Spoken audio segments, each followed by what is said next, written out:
저는 올해 72살입니다. 회사에서 물러난 지도 벌써 7년이 흘렸죠. 처음 은퇴했을 때 기분이 참 복잡했어요. 한편으로는 이제 다 끝났다는 허무감이 밀려왔습니다. 40년 넘게 달려온 직장 생활이 끝나니까 정말 빈털터리가 된 기분이었어요. 하지만 다른 한편으로는 묘한 해방감도 들었습니다. 이제부터 내 삶을 진짜로 살 수 있겠다는 생각 말이에요.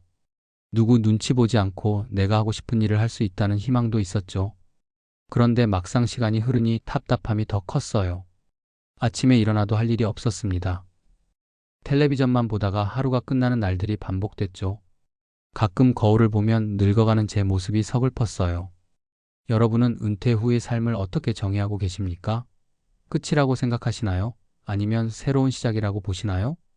저는 지난 몇 년간 이 질문에 대한 답을 찾아왔습니다. 그 과정에서 깨달은 것들을 나누고 싶어요. 노후란 준비하는 게 아니라 선택하는 거라는 걸 말입니다. 은퇴 후 가장 먼저 깨달은 건 건강의 소중함이었어요. 젊을 때는 몸이 아파도 참고 일했는데 이제는 아프면 정말 아무것도 할 수 없었습니다. 병원비도 만만치 않았죠. 그때 깨달았어요. 병원비보다 운동화 값이 훨씬 싸다는 걸 말입니다. 매일 아침 6시에 일어나 동네 한 바퀴를 걷기 시작했어요. 처음에는 숨이 차서 힘들었지만 점점 몸이 가벼워졌습니다.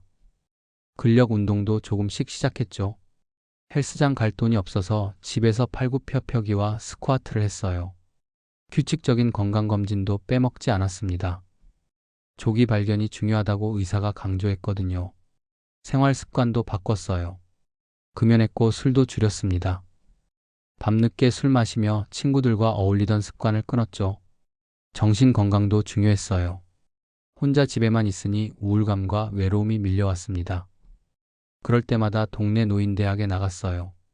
서예를 배우고 합창단에도 가입했습니다. 새로운 걸 배우니 뇌가 활성화되는 기분이었어요. 나이 들수록 새로운 배움이 보약이라는 말이 맞더군요. 은퇴 후 가족과의 관계가 달라졌어요. 자식들이 성인이 되어 각자 삶이 바쁜데 제가 자꾸 간섭하려 했습니다. 전화해서 안부를 묻고 조언하려 했죠. 하지만 자식들은 부담스러워했어요. 그래서 방식을 바꿨습니다. 간섭은 줄이고 정은 더하기로 말이에요. 자식들이 연락할 때까지 기다렸고 만날 때는 잔소리 대신 따뜻한 관심을 보였어요. 그러니 오히려 자식들이 더 자주 찾아오더군요. 아내와의 관계도 새롭게 정립했습니다. 젊은 시절에는 제가 바빠서 대화할 시간이 부족했어요. 이제는 하루 종일 함께 있으니 오히려 갈등이 생겼죠. 서로의 습관이 거슬렸습니다. 하지만 시간이 지나면서 진짜 동반자가 됐어요. 과거의 상처들을 하나씩 이야기하며 봉합했습니다. 함께 산책하고 영화 보며 새로운 추억을 만들었죠. 가장 중요한 건 친구들이었어요.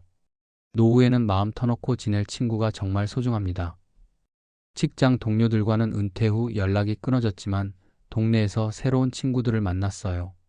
복지관 봉사단체에 가입하면서 비슷한 처지의 사람들과 깊은 우정을 쌓았습니다. 은퇴 후 가장 걱정되는 게 돈 문제였어요. 연금만으로는 부족했고 저축도 넉넉하지 않았습니다. 처음에는 투자로 돈을 불려보려 했지만 위험했죠. 나이 들어서는 안정성이 최우선이라는 걸 깨달았어요. 지출을 줄이는 것도 중요했어요. 큰 집을 정리하고 작은 아파트로 이사했습니다. 관리비와 난방비가 확 줄었죠. 외식보다는 집에서 직접 요리해 먹었고 병원비 절약을 위해 건강관리에 신경 썼어요. 하지만 무조건 아끼기만 하면 삶이 팍팍해집니다. 돈은 목적이 아니라 수단이라는 걸 명심했어요. 돈으로 행복을 사는 게 아니라 삶을 지탱하는 도구로 써야 한다는 거죠. 가끔은 손주들에게 용돈도 주고 친구들과 식사도 했습니다. 적당한 균형이 필요했어요. 은퇴했다고 해서 인생이 끝난 건 아니었어요. 일에서는 은퇴했지만 인생에서 은퇴한 건 아니라는 생각이 들었습니다. 오히려 이제부터가 진짜 제 인생 제이막이라고 여겼죠. 봉사활동을 시작했어요. 동네 복지관에서 어르신들 식사 도우미로 활동했습니다. 제 손재주를 살려 고장난 물건들을 수리해드렸죠. 누군가에게 도움이 된다는 기분이 참 좋았어요. 새로운 취미도 시작했어요. 젊을 때 못해본 악기 연주를 배웠습니다. 하모니카였는데 처음에는 소리도 제대로 안 났지만 연습하니 제법 곡이 나오더군요. 동네 할아버지들과 작은 밴드도 만들었어요. 독서도 다시 시작했습니다.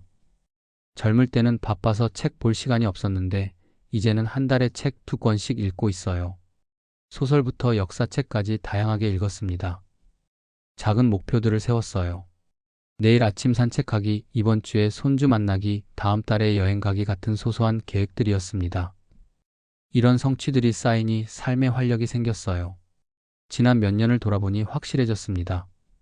노후는 삶의 황혼이 아니라 또 다른 시작이에요. 과거를 후회하며 시간을 보내는 건 아깝다는 걸 깨달았죠. 남은 날들을 어떻게 채워나가느냐가 진짜 중요한 거였습니다. 젊을 때는 성공과 출세에만 매달렸어요. 가족도 소홀히 했고 건강도 챙기지 않았습니다. 하지만 이제는 다른 가치들이 보여요. 건강하게 사는 것, 사람들과 정답게 지내는 것, 의미 있는 일을 하는 것 말입니다. 노후는 준비가 아니라 선택이라는 걸 느꼈어요.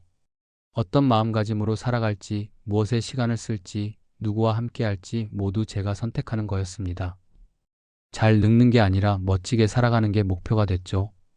요즘 제 일상은 소박하지만 충실합니다. 아침에 일어나 순이와 함께 산책을 하고 복지관에서 봉사활동을 해요. 오후에는 책을 읽거나 하모니카를 연주하죠. 저녁에는 가족들과 안부를 나누며 하루를 마무리합니다. 행복한 노후는 멀리 있지 않다는 걸 깨달았어요. 거창한 계획이나 많은 돈이 필요한 게 아니었습니다.